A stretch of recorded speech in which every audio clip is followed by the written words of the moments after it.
Hi, and thanks for logging on to the Daily DVAR Halacha. And here's a brand new halacha for you, and it's for Tuesday, the 3rd day of October, the 13th day of Tishrei.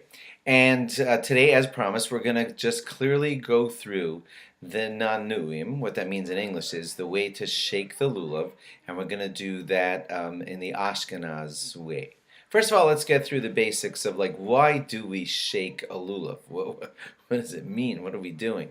So one of the reasons is rather Kabbalistic, and it's going to sound not logical to you, but here's what it is Kabbalistically. We believe that there are spirits that can cause damage to us. And those spirits that can cause damage to us, we would love to ward them off and just say, not here. And I don't know how that sounds to you, but again, logic is not the point. The point is how God constructed our world and how things can happen, so that can happen. When we take the four species and which is a tremendous sign of our togetherness, all different kinds of Jews all brought together, that is a very, very powerful defensive force for us. It just gives us tremendous merit. So when that is faced in the direction of oncoming trouble, it is a tremendous merit in the defense against that, and that's one of the reasons that we point our lulav in all these different directions. Another simpler and easier to understand reason is that we are pointing to the presence of God, who is symbolically, of course, all around us, and the symbols of these six directions point to the general six directions where God can be found.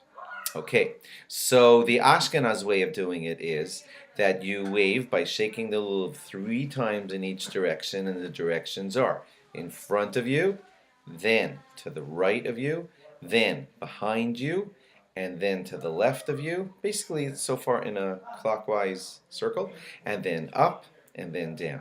Each time 3 points in each direction. That's always been the symbolic way that the Jewish people have always been doing the nanuim. There is a Sfard way that's different. I won't mix you up by teaching that one, but this is the way the Ashkenaz Jews do the shaking of the lulav. Now, you know that we shake the lulav during Hodu Lashem Ki Tov Ki Le'olam Chasto, during Hallel, and there are 7 words in Hodu Lashem Ki Tov Ki Le'olam Chasto, and we're shaking in 6 directions. That works out kind of beautifully because you point in a direction for every one of the words except Lashem, because we don't want to point in any particular direction when saying God's name, almost implying like God is over there.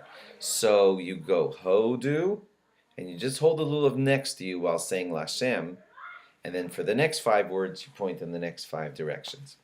And when you get to Ana Hashem Hoshiana, where we also shake the lulav, so that's kind of simple because what we do at that point is Ana Hashem Hoshiana, when again you don't do anything during Hashem because you don't want to point during Hashem's name, so then you're left with 3 words. Perfect. So 2 directions for Ana, 2 directions for Hoshia, and 2 directions for the word Na. It's a little hard to point in 2 directions while saying a 1-syllable word like Na, but it can be done. No big deal. Lastly, I just want to tell you that when you point behind you, it's okay to just stand facing forward and just put the lulav over your shoulder. That's okay for pointing behind you. And for pointing down, you do not point the lulav downwards. That's just not what we do. You just take the stem of the lulav and just go downwards, kind of like that. Okay, that's the gist of some of the quick backdrop and understanding and halacha that goes along with the shaking of the lulav. Thanks for logging on. Log on again tomorrow for more. Bye-bye.